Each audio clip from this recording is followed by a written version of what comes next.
How about a shave?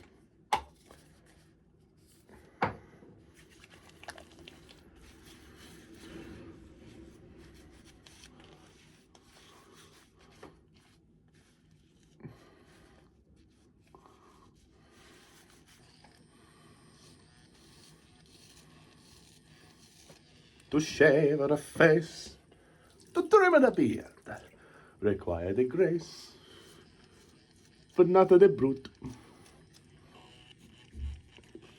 You know what? I'm going to be a while, so I'll see you in a moment. But not for long. They all deserve to die. Tell you why, Mrs. Love, let's tell you why.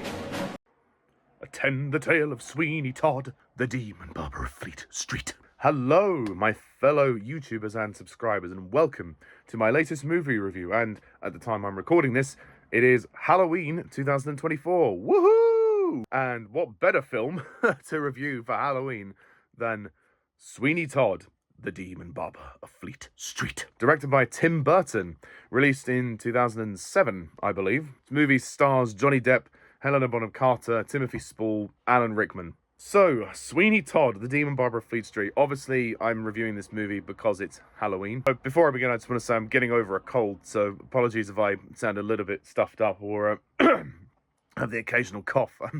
I'm trying to get over a cold, so bear with me. So, Sweeney Todd, the Demon Barber of Fleet Street. This is a horror musical movie. The music is written by Stephen Sondheim. Sweeney Todd is performed as a production in theatre. The other reason why I'm reviewing this movie, as well as it being Halloween, is the fact that I'm actually in Sweeney Todd. Not this, God no. I'm in a production of Sweeney Todd at the moment, an amateur production. So in my spare time, I do get involved in amateur theatre productions just because I love it and it's fun. And I'm currently in the ensemble for Sweeney Todd. So here I have a hoodie, a promotional hoodie that was made for the show. And it's on in literally, roughly 2 weeks.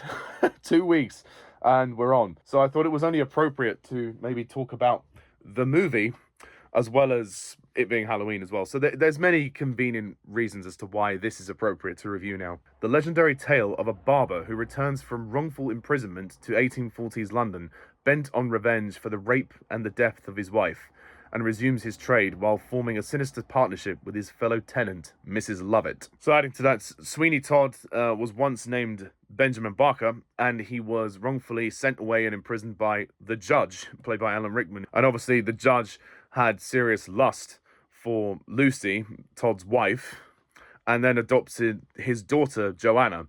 So Todd has returned to Fleet Street for vengeance. While he resumes being a barber, he meets Mrs. Lovett, and together they basically commit loads of murders. In order for Todd to eventually get his revenge on the judge, as well as Mrs. Lovett improving things for her pie shop in quite a dark and very sinister way. And in doing this, they adopt a young boy named Tobias, or Toby, and he discovers a pretty awful truth about the way the pies are being made and about the murders that are happening, and in doing so has to try to escape from Todd and Lovett. On the flip side, you've also got a romantic story going on with Joanna, who is Todd's daughter, who is adopted by the judge, and a sailor named Anthony, who is a friend of Todd. And together they try to run away from the judge in order to basically continue their romance. You've also got Timothy Spall as Beadle Bamford, who is poking his nose into business that doesn't concern him, and it goes on from there, but I'm not going to go into too much detail. Sweeney Todd, this is a dark story. There's no way to sugarcoat it. It is dark. If you cannot handle the darkness in this story, I would totally understand. This is not for everybody. This is a story that really is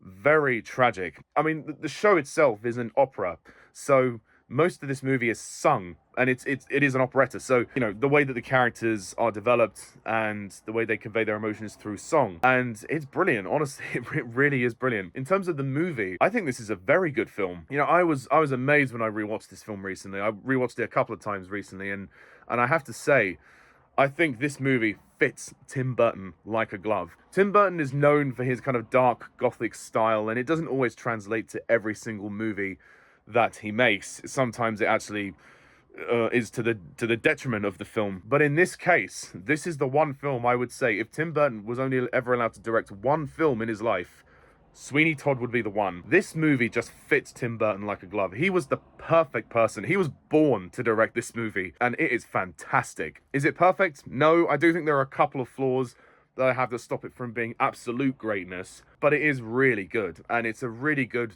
retelling of the story, and in quite a concise runtime as well. It's brisk, and I think that's what really helps. The jarring thing is, if you know the show of Sweeney Todd, there's a lot of ensemble work in the show, which I'm doing, so watching the film in some ways is kind of useless to me in terms of the ensemble work, because the ensemble work is cut from the movie. There's none of the ensemble pieces in there. Like, for example, Pirelli's Miracle Elixir or God That's Good, all the ensemble bits are cut from the film, so it doesn't give you a sense of how to do that, really. You have to go and watch the show or listen to the music on YouTube. But I understand why they did that, because they wanted to focus primarily on the main characters and keep the story flowing briskly, so perhaps it would have dragged the film on if we had all the ensemble numbers, which I can understand, but it would have been nice to have just a few sprinklings of things in there, because Pirelli's Miracle Elixir feels oddly short in this movie. I think you have got a fantastic cast, and they're all fabulous singers. I really think they're all very good. Obviously, Johnny Depp plays Sweeney Todd, and Tim Burton is known for casting the same people in his movies. What can I say? Depp is incredible. He's really good in this movie.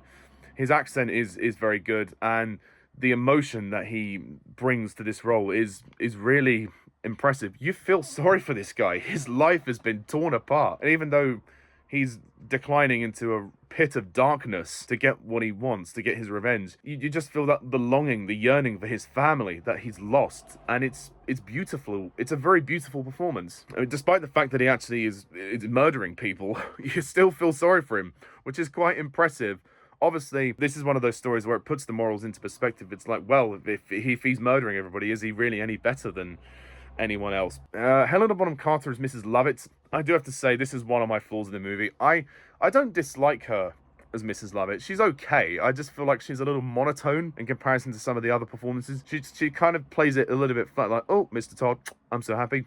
I can eat you up. I really could. It's like, come on, give it some more emotion. Give it some more oomph. I mean, she's fine. She's acceptable. It just could have been a little bit stronger, I think. It could have been a bit stronger to match Johnny Depp, in my opinion. Alan Rickman as the judge. Oh my God. The judge is a horrible character.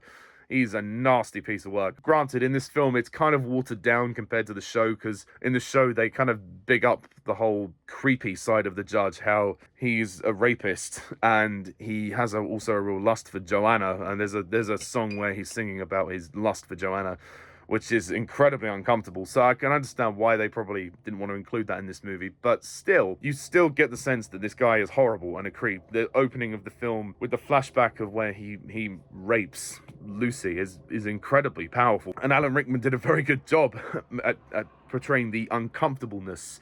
And I love the scenes in this film where Todd and the judge are in the shop, and he's about to shave him, and he nearly kills him, and then Anthony bursts through the door and says, "We found Joanna," and oh, you just feel so sorry for Todd. You really want this guy to kill him because he's such a nasty piece of work. Sweeney goes into that massive emotional song called Epiphany, which is amazing, when he has this fantasy sequence of like, "Who, sir? You, sir? How about a shave?" All of those powerful moments are brilliantly performed here, and you really want Sweeney to go for him, and that's the thing. They make you care about what's going on, and I appreciate that. Timothy Spall plays Beadle Bamford. Beadle's not a major character in the story.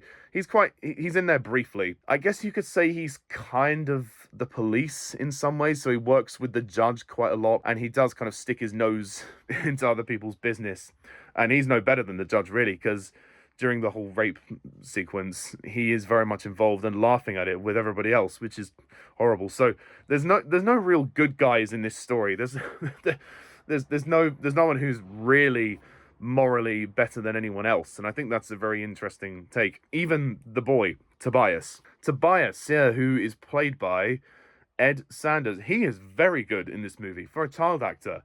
Wow, his singing is amazing. And there's that lovely scene where he's talking to Mrs. Lovett, and he's like, "Nothing's gonna harm you, not while I'm around." They have that lovely moment where they're connecting, and he's unsure about Todd and what happened to Pirelli and all of this stuff. And then obviously he learns the awful truth. But then obviously in the end of the film, he doesn't turn out to be much better than everybody else with what he does. Sacha Baron Cohen as Pirelli is also very good. Not the strongest of the cast, but pretty good. Very flamboyant and kind of amusing. To shave at a face, to cut the hair. And you have the romantic leads, Jamie Campbell as Anthony and Jayne Wisener as Joanna. I have to say, the romantic story is one of the parts of the story that I'm least interested in Sweeney Todd.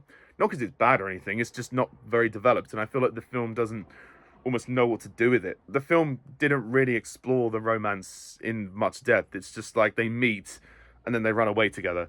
So they could have spent a little bit more time stretching out the romance, because in the show, it is still very, quick in terms of how the romance advances with them running away together. You at least get the sense that they spend more time together before they run away. So I think that would have just helped really clarify it as a love story. Although that being said, I do love the song, the Joanna song. It's so beautiful. the one that Anthony sings when he's looking up at the window and seeing her. And Joanna in the movie really isn't in it that much. I'm quite surprised, because in the show she's quite central. So they could have included more scenes of Anthony and Joanna. I think that would have been my main preference with this movie. All the cinematography is absolutely outstanding, and like I said, Tim Burton. This is a movie that fits Tim Burton like a glove. And the way it's designed, it's true to how the story is. It is a dark story, and this is the best way to portray it. There is one fantasy sequence with By the Sea where everything is a little bit brighter, but that's the only scene that is genuinely quite bright. The climax of the film is powerful as well. I have to say, the story ends in quite a sad and dramatic way. I must admit, I was the heartstrings were a bit tugged here. When Todd finally gets to confront the judge a second time, and whether he actually goes through with it or not, I'll leave for you to watch. And then Tobias discovering the awful truth, and then the beggar woman, who turns out to be not who we think she is, and Mrs. Lovett's deceit. There's so much that happens in the climax, and it's just amazing. You feel every moment, you feel how powerful it is, and all the music is fantastic. It's paced very well, it's very brisk. This is a very good, very stylish movie. And there's so much emotion in there as well. And your heart breaks for the guy, for Sweeney, Benjamin Barker, who was a good man. He was a good barber, and he loved his family. And his family was taken away from him by the judge. Is there satisfaction in the end of this story? Yes, certainly, when Todd finally gets to confront the judge for the last time. But at the same time, there's a lot of tragedy. So, like all operas, there's a lot of tragedy. Speaking as someone who's involved in the show, the music is very difficult to learn. So if you're going to attempt Sweeney Todd, go for it. It's great, but it's very difficult. So there's so much to get your head around. So Stephen Sondheim, clearly there was a method to his madness, but I do believe that it takes a lot of patience and time to get your head around it. And I would just say my last kind of quibble really is the visual effects. The opening title sequence, the CG is very bad. I have to admit, the CG, even for 2007, is quite bad. So I would have just cut the whole title sequence altogether, because I don't think it really works. It's not needed. And I love that moment where, he's slitting people's throats, and, the blood effects are amazing. And then he's pressing the mechanism and chucking the bodies down into the furnace where they are to be burned and, turn into pies. It's kind of dark, but impressive contraption to build, and the set looks great. It really does. But like I said, there's just a couple of things that stop it from being absolutely perfect, but genuinely, Sweeney Todd is a great movie. Tim Burton really did himself good here, and I think that honestly this is one of his best movies that he's ever made. Is it his best? Probably not his very best, but I'd happily take this over some of his remakes that he's made. So I will give Sweeney Todd a 9 out of 10. Full and pale with yellow hair like her.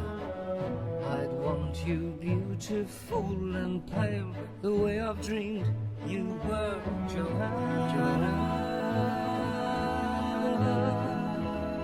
This is a really good film, and if you like musicals as well, the music is beautiful. It's not all dark and depressing. There are some uplifting tracks as well, and of course there's a romance as well, so it's not completely without light relief, but the light relief is very bare. It's because the story's so dark. So you just have to be a bit prepared for some uncomfortable scenes. So that's my review of Sweeney Todd. What do you think of this film? Please comment down below. Let me know. Stay tuned for more reviews in the future, and happy Halloween. So until next time, I'm Pajak's Perspective. See ya. Bye for now.